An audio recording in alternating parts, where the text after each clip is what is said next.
just talking about balancing your squad and the problems you've got defensively at the moment. Do you think you've taken a very meticulous approach to the amount of minutes that players are getting, but at the back, you're really down to the bare bones now, aren't you? And is that the only thing that you think could sort of undermine your challenge in 4 different competitions? Yes, because we have experienced that first of all in the front line and then in the back line. But we are trying to find solutions to protect our players. The good thing is that players, we ask them to play in different positions, like Christian, for example, or Dek, and they fulfill their role immediately in a great way. And we need to navigate now in the next few weeks through that situation, and I'm sure we'll do that. You mentioned Christian Norgard there. He's potentially going to play centre-back again then if you've got these injuries. So what are his qualities in that position? And he's somebody you can rely on? Well, first of all, how much he wants to play and how ready he always is to fulfill any role. And then he's played 2 times, so he needs to play again. Obviously, that's good because it's not something new when you have to play against a big opponent, but that's what we try to do. You must have been pleased the other day with the fact you made 10 changes, but things still work, the set pieces obviously still function really well. That's a sign that things are going well, that you can just slip, each different players can slip into the team. Yes, and they are going to bring different qualities. I said in the game, the first 10-15 minutes, we lacked certain cohesion, and I was very aware that that was a possibility, and credit to Portsmouth as well, the manner that they played. But afterwards, the moment we started to have minutes under the belts and those connections started to be more precise, the times were better, we started to be more efficient and managed to win the game. Hi, with Kai obviously having been out for quite a while and the problems he's had with his knee in the past, can we expect him to be in the squads regularly from here on in, or is there a possibility of him dipping in and out? I hope that will mean that he's fit and available, and if he's fit and available, for sure he's going to be in the squads, and he's going to be a really important player for us because he's a player that makes us much better. With the academy, obviously, Per Mertesacker has had a big influential role in the academy for a number of years.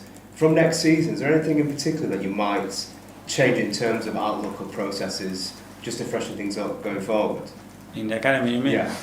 Well, now I think the club will start a process of trying to hire the best person and what kind of person that they need and what is going to be the vision for the next few years as well to provide that person the best tools, and we will support that completely. Is there anything that you've seen in the last few years where you thought maybe young foreign kids can give more, or any particular area that might be better utilised in the coming time? Yes, I think we can all add ideas. I think the rules and regulations are what they are as well in this country, the way those boys compete and the levels that they compete in are what they are, so hopefully we can make the best decision regarding the context that is here.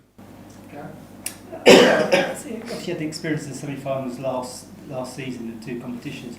Are they harder for the players because they're so close to a final? Is it hard for them mentally in those games compared to other games where they kind of might play risk-free, but in those games there's a little block because you see the finishing line there? I didn't have that feeling last year in neither of the games that we played in those conditions, and for sure the way we have prepared the game, it's very, very different to what you are describing, and we won the game, the team, and to go full gas from the beginning. And can I just ask on Kai, he looked on Sunday like he lost a little bit of the muscle which you wanted him to put on. Is that in right? Which part of his body? Well, no, you asked him to bulk up, didn't you? Remember last summer? I did. Yeah, you said last season you wanted him to bulk up and become stronger. Do you remember in the last season? Yeah, stronger, yeah, but to bulk up, I don't think I use that word. I don't know if it's a word that I use.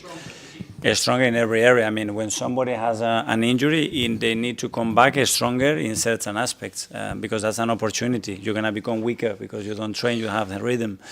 You don't have the capacity to sustain certain actions, so you have to be stronger in other areas. Okay, last couple, Simon. It's okay, finish. Sure. Michael, just ask you, you've had quite a lot of goalkeepers here over the years. Does this feel like your most settled pair you've had? How do you describe the relationship you've got between David and Kepa? I don't know. We have some fantastic keepers, very good partnerships. This one is exceptional. That's how I would describe them. Both individually, because they are different, but as well the way they complement each other, but the same with Tommy as well. When you look the three of them interacting, I remember the first day that David and Kepa met, obviously they spoke on the phone a lot, and I saw those two giving each other a massive hug like they haven't seen in years. I was like, that's a good start, because that's exactly what you want to generate in that kind of environment when they spend so much time together by themselves, and yeah, one plays much more than the other.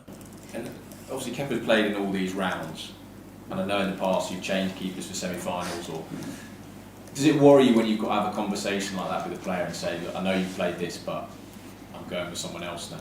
Or are you happy to have those conversations? I wouldn't use the word happy, but I have never promised a player to come and play a competition. I never done that. So I always tell them that we will try to give every player opportunities to fulfill their potential and to play, and that's it. And hopefully they know that when we make a decision is because we believe for that game is the best decision for the team. But obviously the player has to accept that, and not every player is that. But our experience on that, to be fair, it's been okay, because we've been transparent when we've done it, as well, because I think we have given the opportunities to players as well to show their level, and then it's about, okay, what's the best preparation to win the game. Good afternoon, Carol. Your winger options have been extremely reliable this season, with Martinelli getting a hat-trick this weekend and Noni scoring some big goals in the Champions League. How difficult is it for you to pick these players and your winger pairs, because you have the likes of Leo who's been on fire this season and Bakay who's also consistent? Well, that's exactly what we want. The players that can change games, can affect games, and can affect games starting or finishing matches. And the four names that you just described, they always done that in different ways, and that's what we have to maintain. Again, they all know the importance that they have in the team. Hopefully they understand that there's no starters or finishers, that they can all contribute in any game, and they have to continue to do that. And you have a number of leaders in your dressing room. I know they're young players, but they have so much expectation on themselves and from you. What do you expect to see from them in a big game like this against Chelsea? That we are ourselves, like in every single match, and we play there to be dominant, to be better than the opposition, and with the mindset that we go to Stamford Bridge to win the game for sure. Okay, guys. Yeah, Thanks so much. thank you. See you tomorrow.